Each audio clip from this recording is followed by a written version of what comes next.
And as they are my...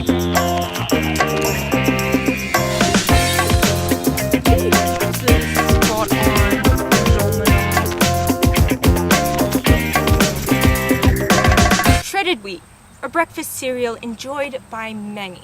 But do we really know where it comes from? Well, I, Janice Evergreen, have attempted to answer this age-old question. I've asked my colleague, Audrey Huntington-Lhitely, to join me in my quest for knowledge. We will be studying the North American wheat bundles in this episode of Bits of Nature with Janice. My name is Audrey Huntington-Lhitely.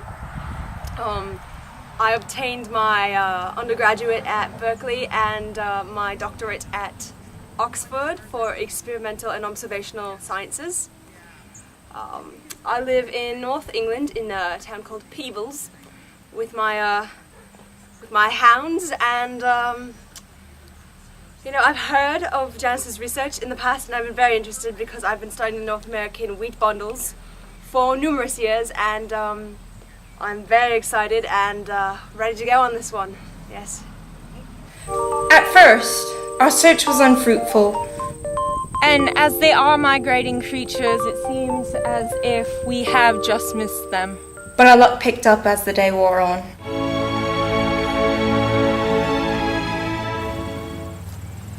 Let's get to work.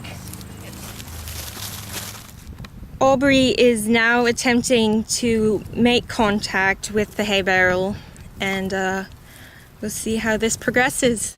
You know, she's going up slowly. She doesn't want to frighten it. Wants to keep it very calm. Soothing noises. Soothing. Yeah, she's doing very good. Exactly what I'd do in her situation. Oh, yeah, she's backing up. She knows what she's doing, and she has made contact. Oh, that's beautiful. It's a really beautiful sight. Oh, no, yeah, retreating now. What I initially thought was a female turns out to have been a male. You can tell by its increased aggression at the end of that encounter. I'm still smiling. You can see how excited I am about this. I mean, I've dreamed of this since I was a girl, but it was close, wasn't it, Janice? It was close. You could see it shifted aggressively at the end, yes. And you knew when to back off them. Yes, you could feel the nervous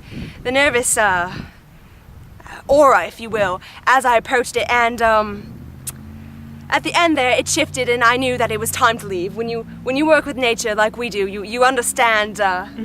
It's a while that you have to back off when it says, you know, exactly. That's enough, because this is their home, and you just have to respect it. It is mating season, and we're hoping to hopefully find some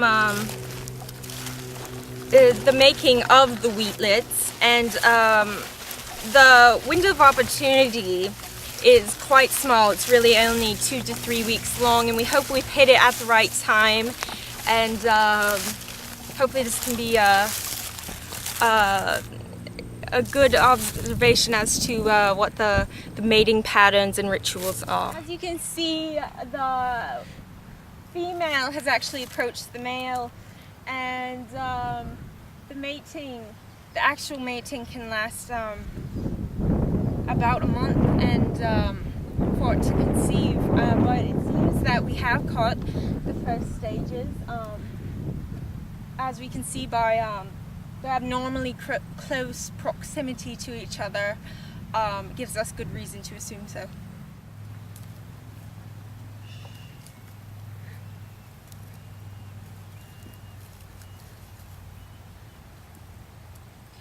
The gestation period of the offspring is anywhere from 8 to 12 weeks, and they'll fully mature in about 8 to 12 months.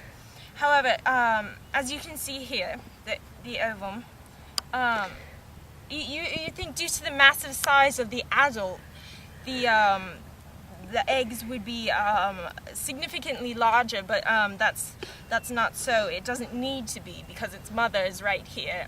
It can provide all the protection it needs until it is fully developed. And they're actually very high in protein, very high in fiber, and actually regularly consumed by the natives here. And as you can see, I'm going to try one right now. Yeah, it's good. It's really fascinating how an entire herd of these semi-domesticated beasts can manage to camouflage themselves in such an urban area. But what we have found is that they simply remain still. So as when a member of the locals or a different species perhaps approaches them, they simply do nothing.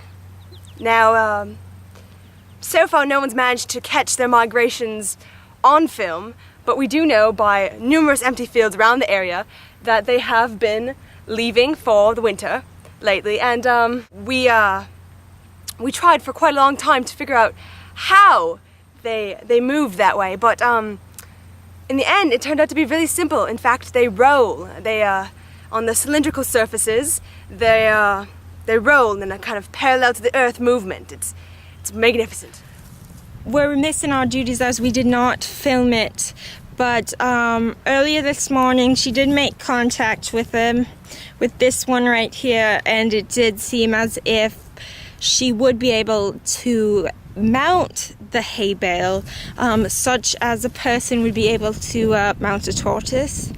And oh, what's she doing? Oh, yep, the shoes.